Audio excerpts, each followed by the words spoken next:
Welcome to RTV. నేను సచిన్. కాంగ్రెస్లో ముసలు మొదలైంది. రేవంత్ సర్కారుపై తిరుగుబాటు ప్రారంభమైందని అంటోంది బీఆర్ఎస్. జగిత్యాల వేదికగా బీఆర్ఎస్ కొత్త పోరుకు సిద్ధం కాబోతోంది.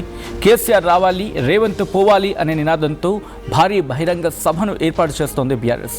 జగిత్యాలలో 20న భారీ బహిరంగ సభ ఏర్పాటు చేయబోతున్నది. అయితే ఈ కార్యక్రమానికి మాజీ ముఖ్యమంత్రి కేసీఆర్ హాజరు కాబోతున్నారు. కేసీఆర్ సమక్షంలో గులాబీ కండువా కప్పుకోబోతున్నారు మాజీ మంత్రి జీవన్ రెడ్డి. జీవన్ రెడ్డితో పాటు వేలాది మంది కార్యకర్తలు బీఆర్ఎస్లో చేరేందుకు సిద్ధంగా ఉన్నారంటోంది బీఆర్ఎస్. జగిత్యాల సభ తర్వాత నెక్స్ట్ టార్గెట్ సౌత్ తెలంగాణ, దక్షిణ తెలంగాణ అంటోంది. వచ్చేడాది పాదయాత్ర చేస్తారంటూ ఇప్పటికే ప్రకటించారు కేటీఆర్. ఇంకోవైపు బీఆర్ఎస్ను తిరిగి టీఆర్ఎస్గా మార్చే ఆలోచనలు ఉన్నట్లు కూడా ఆయన క్లారిటీ ఇచ్చారు. సో ఈ నేపథ్యంలో 20వ తారీఖున మహా అయితే ఇంకొక వారం రోజులు కూడా లేదు, జీవన్ రెడ్డి భారీ బహిరంగ సభ ఏర్పాటు చేయబోతున్నారు. అండ్ బీఆర్ఎస్ అధినేత కేసీఆర్ కూడా కార్యక్రమానికి హాజరు కాబోతున్నారు.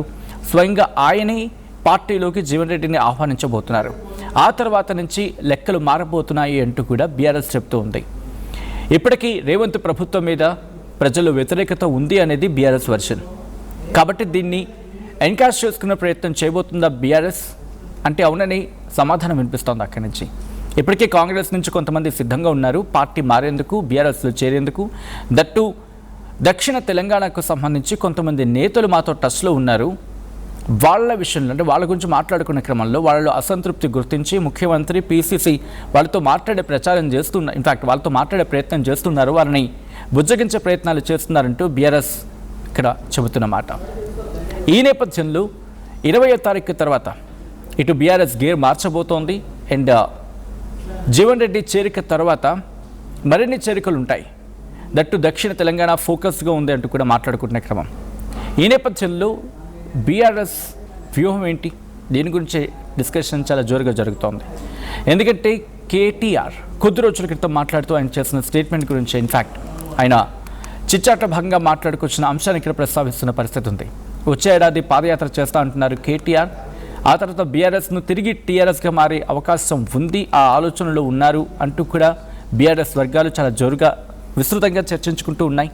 సో ఈ నేపథ్యంలో ఇటు కేటీఆర్ ఇన్ఫ్యాక్ట్ పాదయాత్ర ప్రారంభించడం కేసీఆర్ బయటికి రావడం, అట్ ద సేమ్ టైం బయటికి రావడం ఇన్ ద సెన్స్ భారీ బహిరంగ సభ ఏర్పాటు చేయడం మళ్ళీ, అండ్ జీవన్ రెడ్డి పార్టీలో జాయిన్ కావడం, కరీంనగర్ ఇంపాక్ట్ చూపించే అవకాశం ఉంటుంది అక్కడ. దాంతోపాటు దక్షిణ తెలంగాణ ఇటు ఫోకస్డ్గా ఉంది, దక్షిణ తెలంగాణ నుంచి మరికొన్ని చేరికలు ఉంటాయంటూ బీఆర్ఎస్ చెప్పడం ఈ మాటలకు మరింత బలాన్ని చేకూరుస్తోంది. నిజంగా చేరే అవకాశం ఉందా? మీరేమనుకుంటారు? కామెంట్ చేసే ప్రయత్నం చేయండి. బట్ బిఫోర్ దట్ ఇదే అంశానికి సంబంధించి జీవన్ రెడ్డి రియాక్ట్ అయ్యారు. ఆయన ఏమన్నారో చూద్దాం. రాష్ట్రంలో మారుతున్నటువంటి ఒక రాజకీయ పరిణామాలు మనం గమనిస్తూ చెప్పండి. ఇప్పుడు ఎప్పుడైనా కానీ మనం మార్పు అనేది బెటర్, ఒక మంచి కొరకు జరగాలని చెప్పి కోరుకుంటామే.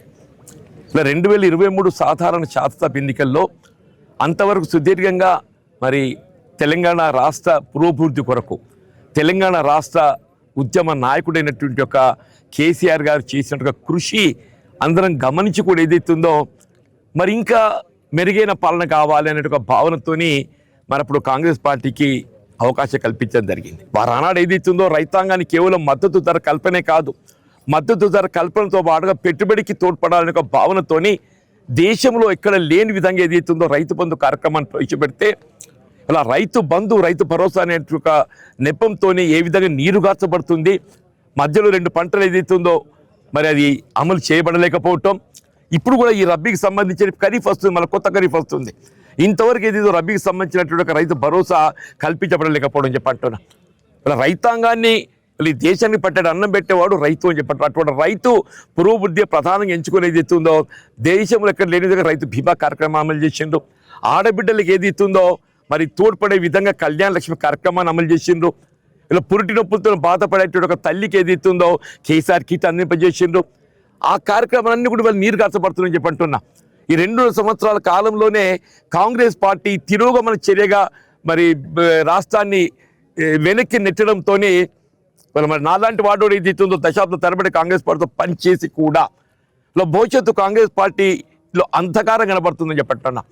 భవిష్యత్తు కాంగ్రెస్ పార్టీలో అంధకారం కనబడుతూ చెప్పడం, ప్రజలకు ఇచ్చిన ఒక వాగ్దానాలు ఇవి కూడా నెరవేర్చబడలేకపోవడంతో ఏదైతుందో మరి అలాంటి ఏ మార్పు కావాలనేటువంటి ఒక భావనతోని కాంగ్రెస్ ప్రభుత్వాన్ని ఏర్పాటు చేసుకోవడం జరిగిందో వాళ్ళు కేవలం 2 సంవత్సరాల కాలంలోనే ఏదైతే ఉందో మార్పు కావాలి, ఇలా రేవంత్ రెడ్డి గారు పోవాలి, కేసీఆర్ గారు రావాలి అనే ఒక నినాదం ఇలా ప్రజల నుండి వస్తుంది, ఇది ప్రజల నుండి వస్తుందని చెప్పంటూ నేను ఇవాళ ఏదో ప్రస్తుత పరిస్థితుల్లో ఎవరైనా కానీ మంచి కావాలని కోరుకుంటాం. నేను ఆశించిన మంచిని అక్కడ పొందలేకపోయినప్పుడు ఈ భవిష్యత్తు తెలంగాణ ప్రజానీకానికి సంక్షేమానికి ఎవరు పాటుపడతారో వారి సారథ్యంలో పనిచేయడం నా వంతు బాధ్యత భావిస్తాను చెప్పంటాడు. వారు జగిత్యాలకు వస్తున్న సందర్భంగా రేపు 20 తారీఖు నాడు ఏదైతే ఉంది ఇక్కడ మరి పెద్ద బహిరంగ సభ ఏర్పాటు చేయాలనేటువంటి సంకల్పంతో వారి సమయాన్ని కేటాయింపు ఇచ్చినందుకు వారికి హృదయపూర్వక ధన్యవాదాలు చెప్తున్నాను. ముఖ్యంగా ఈ సమావేశము ఇలా కేవలం జగిత్యాలకే పరిమితమని కాదు, యావత్ ఉత్తర తెలంగాణ ప్రాంతానికి చెందినటువంటి ఒక ఈ వేదికను అందరం కూడా కలిసికట్టుగా దీన్ని సఫలీకృతం చేసుకోవాలి. తప్పకుండా ఈ సభ అనేది ఏదైతే ఉందో ఈ ప్రజా వేదిక ఇది ప్రజా ఆకాంక్షకు ఇది అద్దం పట్టే విధంగా ఉంటుందని చెప్పంటాం. ఈ వేదిక ప్రజా ఆకాంక్షకు అద్దం పట్టే విధంగా ఉంటుందని చెప్పిన ఒక భావన వ్యక్తం చేస్తూ నేను సెలవు తీసుకుంటాను. జై తెలంగాణ.